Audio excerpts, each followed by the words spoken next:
नमस्कार. गोष्ट तिचीमध्ये सर्वांचे स्वागत. पहिल्या गोष्टीमध्ये आपण भेटलो एका ज्येष्ठ, श्रेष्ठ, संतुष्ट अशा पौरोहित्य करणाऱ्या मैत्रिणीला. आजची गोष्ट आहे एका हरहुन्नरी आणि मदतीला नेहमीच तत्पर असणाऱ्या मैत्रिणीची, एका उद्योजिकेची. ही सातारची उद्योजिका आता पुण्यात स्थायिक झाली आहे. ऐकूया गोष्ट तिची. गोष्ट दुसरी. नमस्ते. गोष्ट तिचीमध्ये आज आपली मैत्रीण आली आहे मानसी साठे. मानसी साठे माझी उदयना ग्रुपमधली मैत्रीण. आणि तिच्याबद्दल सांगायचं म्हणजे मानसी साठे म्हणजे एक गप्प शांत, जस्ट गुड ऑब्झर्वर आणि कशाच्याही अध्यात नाही मध्यात नाही अशी व्यक्ती आहे. आणि एक दिवस मला असं कळलं की अरे, मानसी साठेच्या मागे एवढा इतिहास आहे, एवढ्या सुंदर सुंदर गोष्टी तिने अचीव केल्या आहेत की मला आश्चर्यच वाटलं की अरे, मानसी एवढी शांत वाटणारी एवढं काही करू शकते. म्हणून मी तिला आज अगदी हक्काने गोष्ट तिचीमध्ये बोलवलं आहे. तर आपण तिची गोष्ट आता जाणून घेऊया. वेलकम मानसी. ती तुझ्या आधीच्या काळामध्ये एवढ्या छान छान गोष्टी केल्या आहेत, खरोखर कौतुक आहे मला त्याचं. तर त्या आम्हाला सगळ्यांनाच सांगाव्यास म्हणून मी तुला आज बोलवलं आहे. तर मला सुरुवातीला सांग की तुझं नाव काय, किंवा तू कुठल्या शहरात राहत होती, शाळा कुठली, कॉलेज कुठलं, किंवा तुझ्याबद्दल बहीण भावंड काय काय ते सांग. माझं माहेरचं नाव विभावरी देशपांडे होतं. मी मूळची सातारची आहे आणि मला 2 भाऊ 1 बहीण, आईवडील असं आमची फॅमिली होती सातारला. अच्छा. सातारला आमचा बंगला होता, तिथं आम्ही सगळे राहत होतो. तू मोठी धाकटी काय? नाही, मी मधली मोठी बहीण, भाऊ मोठे आहेत, मी लहान आहे. अच्छा. आणि तुझं शिक्षण वगैरे कुठे झालं? माझं शालेय शिक्षण सगळं कन्याशाळेत झालं. सातारला पण? सातारला, हां, हिंगणे स्त्री शिक्षण संस्थेची कन्याशाळा सातारला आहे, त्याच्यात झालं. आणि पुढचं कॉलेजचं शिक्षण माझं धनंजयराव गाडगीळ कॉलेजला झालं. बरं. साताऱ्यातच. बरं. आणि मग शिक्षणानंतर काय नोकरी वगैरे केलीस का लग्नच डायरेक्ट? हां, नोकरी वगैरे काही केली नाही, लगेचच लग्न झालं. Love marriage, arrange marriage? Arrange marriage. Arrange marriage. आणि मग सातारलाच होते का ते पण? हां, ते पण सातारलाच होते. काय तुमची जॉईंट फॅमिली होती? हां, जॉईंट फॅमिली होती. दीर जाऊ घरात होते. पहिले 2-3 वर्ष एकत्र होतो, मग आम्ही बंगला आम्ही दुसरीकडे गेलो राहायला. अच्छा. बरं. आणि मग तू मला वाटतं व्यवसाय केला म्हणलीस? हां, मी नोकरीपेक्षा मी व्यवसायाला जास्त प्राधान्य दिलं. हां. आणि मला पदार्थ करण्याची खूप आवड असल्यामुळं मी, आणि घरात ऊन खूप येत होतं आमच्या टेरेसवर. अच्छा. हां, सकाळपासून संध्याकाळपर्यंत ऊन असायचं, त्यामुळं मी उन्हाळी कामाचा व्यवसाय करायची. हां, आणि त्याला माझ्या आईनं मदत केली, कसं तयार करावं काय, आईनं त्याचं मार्गदर्शन पहिलं केलं. छोट्या छोट्या टिप्स दिल्या. हां, आईनं टिप्स दिल्या कसं करावं काय. असं बटाटा की सगळ्या आया आज्या ह्या उन्हाळी कामांच्या पदार्थांमध्ये हां एकदम एक्सपर्ट असायच्या. आणि आपल्याला त्यांच्याकडनं जर असा वसा मिळाला तर खूप छान होतं. आणि अतिशय आवडलं. म्हणजे तू सूर्याचा उपयोग छान करून घेतला. म्हणजे सोलर सिस्टीमचा सगळं जोरदार. पण खरोखर आपल्याला त्याचा उपयोग झाला, छान मिळतो. तर आपण त्याचा सगळ्यांनी असा छान वापर करून घेतला तर आवडलं मला. काय काय पदार्थ असायचे तुझे? माझे पापड, बटाटा पापड, कुरडई, नाचणी पापड, साबुदाणा पापडी, सांडगे. अच्छा. उपवासाची राजगिरा वडी असायची. ओके. बरं. हां, प्रकार. कसं म्हणजे तुझ्याकडे बायका वगैरे होत्या कामाला? हां, माझ्याकडं 5-6 बायका कामाला होत्या. बरं. पॅकिंगला बाई होती आणि माल तयार करायला बायका होत्या. आणि मग हे सगळं सामान वगैरे कोण आणायचं किंवा सामान आम्ही, म्हणजे पहिलं आमचं आम्ही आणायचो. मग हळूहळू ते वाढत जायला लागलं, तसं आम्ही टेम्पोनं दुकानात सांगून टेम्पोनं माल यायचा, तो उतरवला जायचा. बरं. पण मग बनवलेलं सगळं हे विकत कोण घ्यायचं? मार्केटिंग कोण करायचं? मार्केटिंग मिस्टर, मी दोघंही बघत होतो. कुठे दुकान? साताऱ्यातच आमचे 100-1 दुकानदार होते, त्यांना जायचं. हां, नंतर कराडला, साताऱ्यात अजिंक्य बाजार म्हणून होतं. अच्छा. हां, त्या अजिंक्य बाजारला आमचा सगळा माल जायचा. 4-5 अजिंक्य बाजार होते. कराडला होता, कोल्हापूरला होता, मुंबईला. हां, मुंबईपर्यंत जात होता माल. ते सगळीकडं माल पोचवला जायचा. मोठ्या प्रमाणात होतं. हां, पण मग स्टोरेज आणि त्याचा तो मेंटेनन्स, कारण हे सगळे पदार्थ पावसाळ्यात वगैरे एस्पेशली खराब होतात. हां, पावसाळ्यात बोलतात. खराब होतं म्हणून आम्ही उन्हाळ्यात सगळं करून साठवणूक करायचो. आमच्याकडे 150-200 डबे होते. बापरे. हां, डब्यात सांडगे पापड सगळं डब्यात भरून ते पॅक करून ठेवायचो. कारण ते पावसाळ्याभर कस्टमरला पुरलं पाहिजे हो, बरोबर. अशा ह्यानं. ठरलेले दुकानदार होते, त्यांना पुरवलं लागायचं तेवढं आम्हाला. आणि या उद्योगाला काही नाव वगैरे होतं तुझं? हां, मधुरा महिला गृहोद्योग म्हणून होता.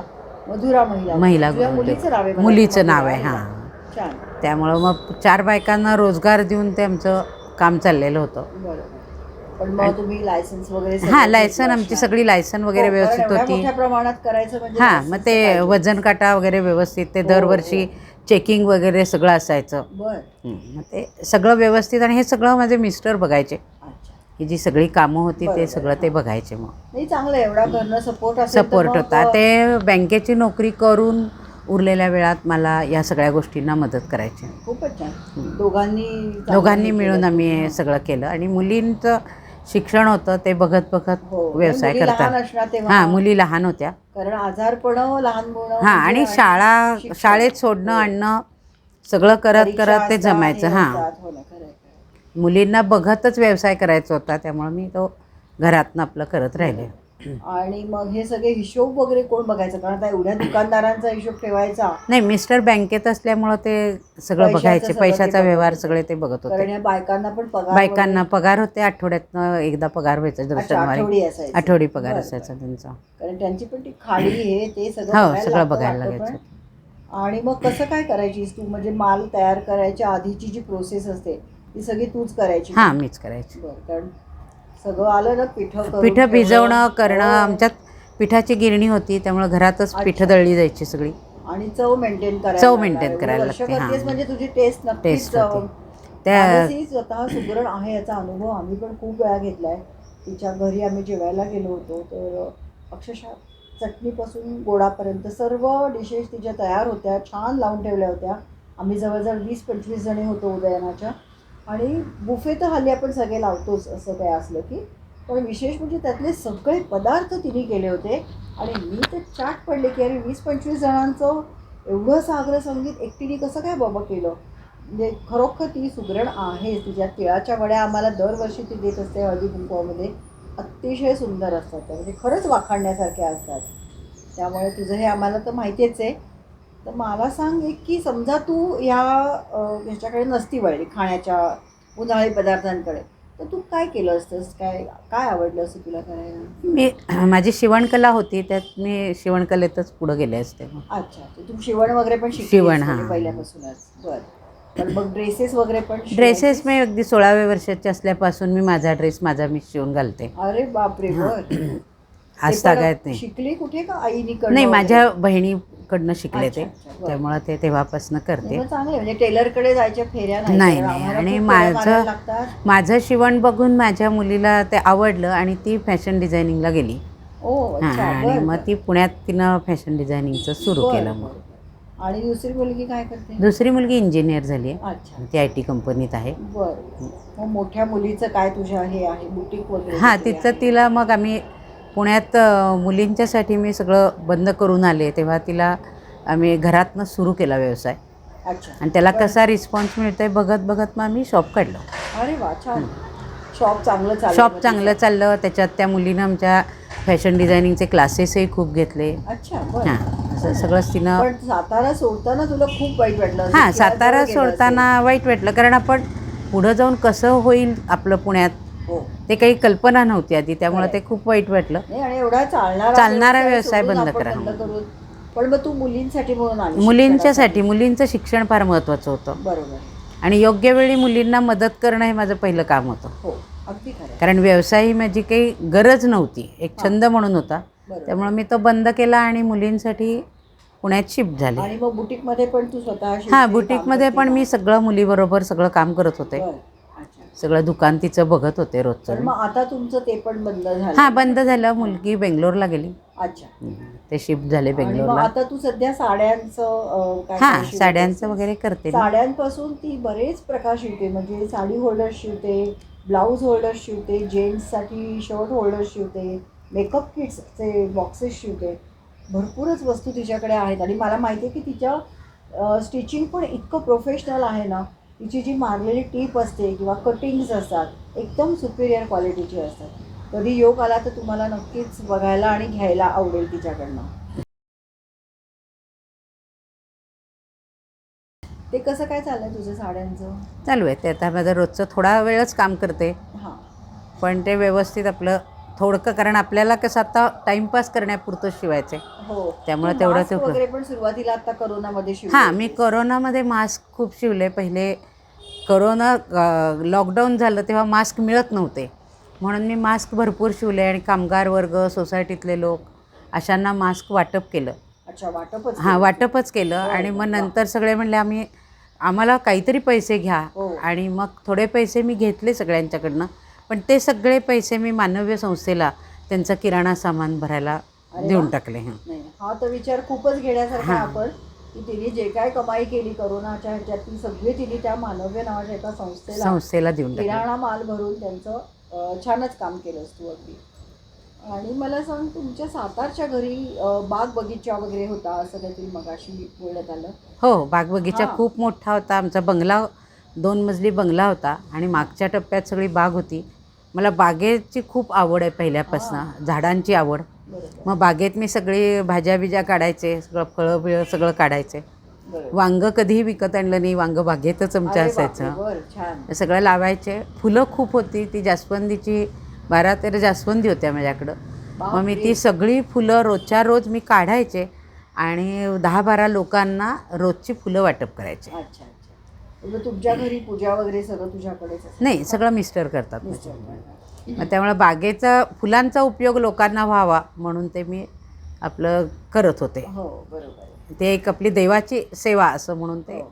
काम केलं मी. आणि हा तुझ्या उद्योगामध्ये सातारच्या, तर तिथे काही अशी एखादी आहे का तुझी आठवण, की बाबा खूप आनंद झाला त्या दिवशी किंवा एखादी कौतुकाची हां, गोष्ट? असा आनंद झाला म्हणजे एक दिवस एक जण आले, म्हटले की मी रोज सकाळी ट्रक घेऊन इथे येईन, तुम्ही मला नियमानं रोजचं 10 किलो सांडगे द्या.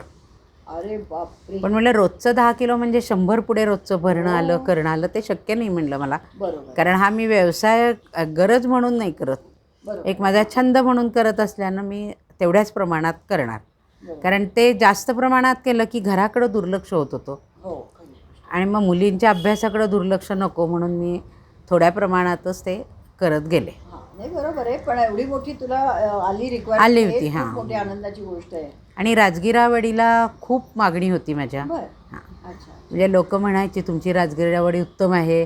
पुण्यातली आम्ही राजगिरावडी खाल्ली तर म्हणायचे की दाणे दाताखाली लागतात. हो हो. मग ते वयस्कर माणसांना चालायचे नाहीत. तर तुझं दाण्याचं कूट असायचं? दाणे थोडे घातलेले असायचे, अच्छा, म्हणजे ते हां. खाता यावं अशा यांना बरोबर ते आहे. कमी घातलेलं असायचं व्यवस्थित. बरोबर आहे. हो, खरं आहे. पुण्याच्या ह्याच्यात मला पण आठवतं, हां. दाणे बऱ्यापैकी असतात. असतात. खरी गोष्ट हां, आहे. मग राजगिरावडीचं खप खूप होता. तुमचं महाशिवरात्रीला तर मला फराळाचं करायला वेळ नसायचा, इतकी मागणी असायची. वड्या करतच राहायला लागायच्या, म्हणजे सगळ्यांना पहिल्या पोचवलेल्या असायच्या, तरीसुद्धा परत सकाळी त्यांचे फोन यायचे. बरोबर. नाही, खूपच चांगलं खूप. हे हां, केलं. राजगिरावडीला खूप मागणी डिमांड होती. चांगली होती. डिमांड चांगले होते राजगिरावडीला. त्यामुळं बरोबर. आणि मला सांग की आत्ताचं जे आहे, पुढची पिढी आपली, नेक्स्ट जनरेशन जी आहे, तर तू आता एवढं सगळं केलं आहेस, कामं आणि इतके वर्ष कष्ट केलेले आहेत आणि मोठा झपाटा आहे तुझा सगळा कामाचा, तर तू ह्या पुढच्या मुलींना काय साधारण सांगशील? नाही, मुलांनी जिद्दीनं काम केलं पाहिजे. काही एखादी गोष्ट मोबाईल बघत वेळ घालवू नका. हो. त्याच्याऐवजी तुम्ही काहीतरी करा की ज्याच्यातनं तुम्हाला काहीतरी 4 पैसे मिळतील, असं काहीतरी उद्योग करा. बरोबर आहे. आणि प्रत्येकाने काहीतरी करावं केलं काम. पाहिजे, नुसतं बसून राहू नका. बरोबर. मला सांग, तुझ्या दृष्टीने स्त्री म्हणजे काय गो? म्हणजे काय एका थोडक्यात तू काय सांगशील की? स्त्री म्हणजे जिद्दीनं ती करते ती स्त्री. हो, खरं आहे. कुठलंही काम ती तडीस नेण्याचं काम स्त्रीच करू शकते. खरं आहे. मानसी आत्ता म्हणली तसं अगदी खरं आहे. स्त्री म्हणजे जिद्द. कारण स्त्रियांनी कुठलंही काम हातात घेतलं तरी त्या नक्की नेटाने जिद्दीने पूर्ण करतात, असं आपण बघतो सगळीकडे. अशी जिद्द सगळ्यांनी ठेवावी आणि असंच मानसीसारखं आपण काम करत राहावं प्रत्येकीने, काही ना काहीतरी. आणि ती म्हणली तसं त्यातनं थोडंफार इन्कम पण आपल्याला झालं पाहिजे, असं काम करावं. तर तुझं असंच काम सतत चालू राहू देत छान पुढे, अशा आमच्या तुला भरपूर शुभेच्छा आणि आल्याबद्दल धन्यवाद. अशाच प्रेरणादायी गोष्टी ऐकण्यासाठी बघत रहा गोष्ट तिची.